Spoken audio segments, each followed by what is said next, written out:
जो हमने पहले कहा था कि इस तरह कोई तारीख कामयाब नहीं हुई और वो हमारा क्या न अपनी जगह उनकी अपनी तरफ से अपने सफ़ों से वो सारे बातें सामने आ गई और उन्होंने 5 अगस्त की बात की, उसने चीफ मिनिस्टर केपी ने 90 दिन की बात की और इस तरह उनके बयान सामने आ गए कि ऐसा जिस तरह कोई चीज़ नहीं है, क्योंकि आवाम उनके साथ अभी निकलने के लिए तैयार ही नहीं है कि हम वही लोकल सतह पर एहतजाज करेंगे, प्रोटेस्ट करेंगे, कोई इस्लामाबाद का प्लान है ही नहीं। प्रोग्राम के सिलसिले को आगे लेकर चलते हैं।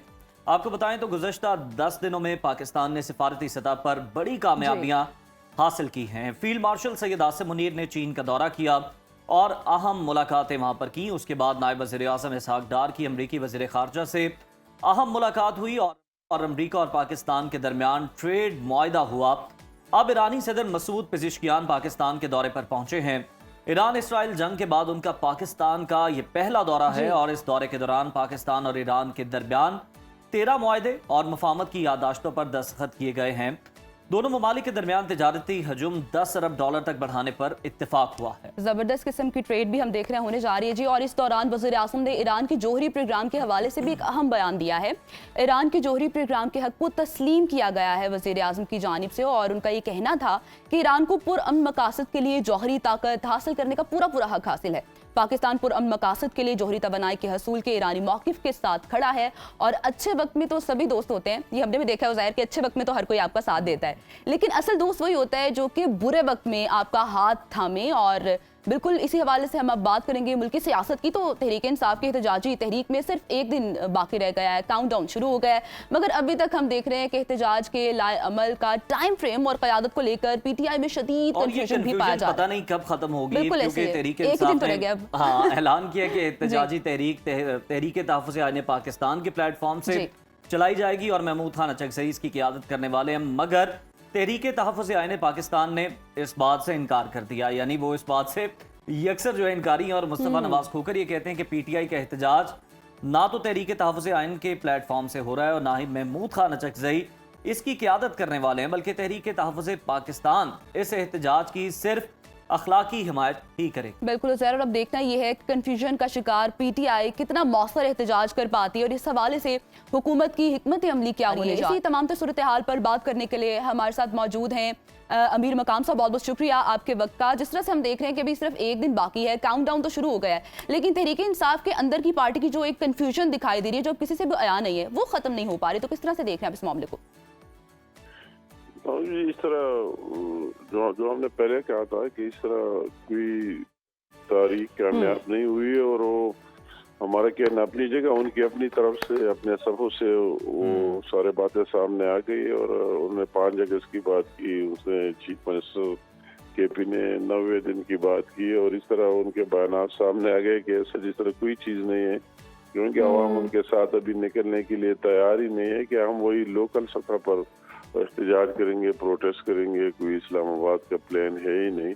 तो वही बात जो वो देख रहे हैं अवाम की नब्ज़ की, अवाम की अभी नई तरजीहात है, प्रायोरिटीज़ है और माजी के एहतजाजों को देख कर कि उससे अवाम को क्या मिला और उनकी लीडरशिप ने उनका कितना साथ दिया, तो सारे उसके सामने एहतजाज कामयाब होती है अवाम की सपोर्ट से। और इन पीटीआई के एहतजाजों में आपको पता है कि 90% से लोग वही केपीके से आया करते थे, तो अभी केपीके में जो उनकी पार्टी में जितनी डिवीजन है, जितने रिफ्ट है, वो सबके सामने है। तो ऐसा जिस तरह कोई बात ना हुकूमत के लिए और ना आवाम के लिए कोई थ्रेट की बात होगी और ना माजी की तरह लोग निकलेंगे और ना आएंगे। खुद वही जो उनका काल था वो पहले मिस काल साबित हुआ और टोस साबित हुआ कि वो काल में कोई इंशाअल्लाह ताला कोई जान नहीं रहेगी। बिल्कुल ठीक है अमीर साहब। 9 मई के केसेस में अगर हम देखें तो पीटीआई के रहनुमाओं की सजाओं और नाअहलियों का सिलसिला जारी है।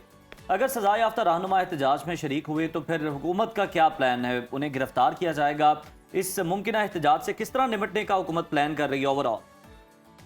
ये जो अभी तक जो फीडबैक है वो तो ये आ रहा है कि कोई होगा नहीं, कोई एहतजाज नहीं होगा, कोई प्रोटेस्ट नहीं होगा। वैसे कोई नॉमिनल कोई चीज अगर होगी तो होगी, वही जान इसमें हर जगह से उसको मुस्तरद किया गया। उन्होंने नीचे अपने डिस्ट्रिक्ट थे, तहसील थे, जिस लेवल पर गए तो उनको आवाम की तरफ से मैसेज मिला है कि हमने जो पहले एहतजाज किए उसमें हमें क्या मिला है, कि अब दोबारा हम निकले और किस मकसद के लिए जा रहे हैं और क्या वही हम हासिल करके ले आएंगे। जब पहले गए थे तो वर्कर बेचारे इस तरह बेयार मददगार रह गए और उनके लीडर जिन्नात बनकर वापस अपने अपने जगहों में खैरियत से पहुंच गए।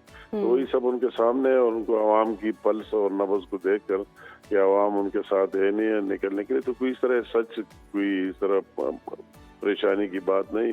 अगर हो तो हुकूमत वही सलाहियत भी रखता है कि आवाम की जान और माल की तहफ़्फ़ुज़ को यकीनी बनाया जाएगा।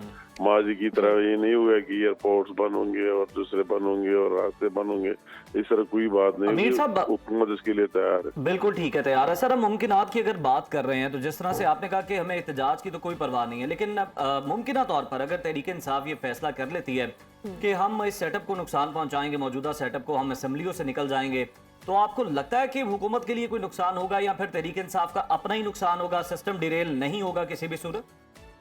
तो ये तो जाहिर बात है, वो जो पहले असेंबली से निकले वो भी उनके सामने है कि उनको क्या मिला है। तो अभी दोबारा वो इस तरह कोशिश है, ये स्टेटमेंट्स तो उनकी तरफ से बार बार आए हैं कि हम असेंबली उनके अंदर रह कर और वही बात करेंगे और असेंबली के फ्लोर पर करेंगे। तो ऐसा जिस तरह कोई नया इम्कान है और न कोई इस तरह बात है और न परेशानी की बात है हुकूमत के लिए। ठीक है, डेफिनेटली हुकूमत के लिए परेशानी की बात नहीं, आप ऐसा कह रहे हैं। ये भी कहिएगा कि कुछ खबरें ऐसी भी आ रही हैं कि बानी पीटीआई को डील की ऑफर की गई थी मगर उन्होंने कबूल नहीं की है, और पीटीआई का ये मौक़िफ़ है कि अगर बानी पीटीआई ने डील करनी होती तो वो 1 घंटे के अंदर अंदर बाहर होते, तो हुकूमत क्यों उनको डील की ऑफर कर रही है?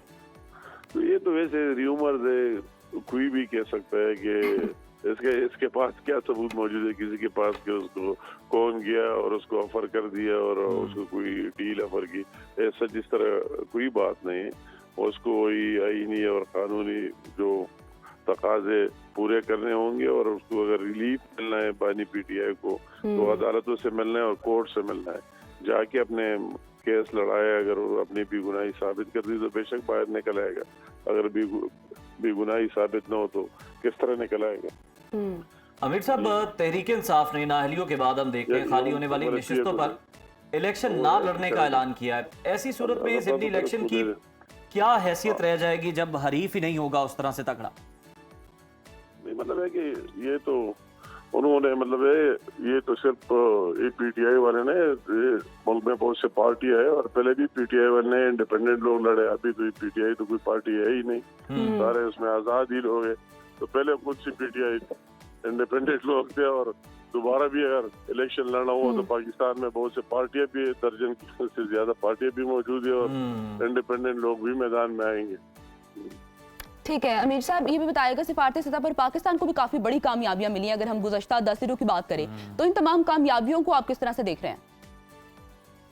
बड़ी बात है कि हर सतह पर अगर आप देख ले, माशी सतह पर अगर आप देखें, ये जो अभी इवेंट्स हुए लास्ट 10 डेज में डिप्लोमेटिक सतह पर, सफारती सतह पर, एक अनबिलीवेबल, अगर आप देख ले डिफेंस की सतह पर, तो हर अल्लाह ताला के फजल करम से फील्ड मार्शल साहब और प्राइम मिनिस्टर साहब, हुकूमत और फौज की एक क्लोज कोऑर्डिनेशन है और सारे मुल्क कर 1 पॉइंट एजेंडा के मुल्क को कैसे आगे लेके चले और मुल्क की बेहतरी के लिए क्या करें। तो ये मिशन इंशाअल्लाह ताला जारी रहेगा। इंशाअल्लाह बिल्कुल ठीक है, ये मिशन इसी तरह से जारी रहेगा। बहुत शुक्रिया सीनियर रहनुमा मुस्लिम लीग नून अमीर मकाम साहब पाकिस्तान को वक्त देने के लिए। और बिल्कुल अगर हमने आगे बढ़ना है, मुस्तकबिल में देखना है और आगे की प्लानिंग करनी है तो फिर हमें माजी का भी ख्याल रखना होगा जी, और सीखना भी होगा। सीखना भी होगा। बिल्कुल सीख जरूरी है। माजी को देखने का मतलब ये है कि आप वहाँ से कुछ सीखें। आपको याद होगा कि जिस तरह केपी असेंबली से जो है निकले थे खान साहब और फिर पंजाब असेंबली से भी निकले थे, परवेज इलाही ने बड़ा मना किया लेकिन उसके बावजूद और फिर उसका नुकसान उठाना पड़ा। अगर सीखना ही है तो फिर माजी में आप जाकर देखें कि किस तरह बेनजीर भुट्टो जो थी सिर्फ 16 सीटों के साथ असेंबली के अंदर बैठी रही और फिर जो ही वक्त मिला उन्होंने अपने मुखालिफ को निकाल बाहर किया। परवेज मुशर्रफ के खिलाफ किस तरह से 34 सीटों के साथ नून लीग जो थी वो असेंबली के अंदर मौजूद रही, इस निज़ाम का हिस्सा रही और जो ही पावर कॉरिडोर्स में कुछ ताकत कम होती नजर आई तो फिर फौरी तौर पर जनाब उन्होंने उनको निकाल बाहर किया और खुद हुकूमत के अंदर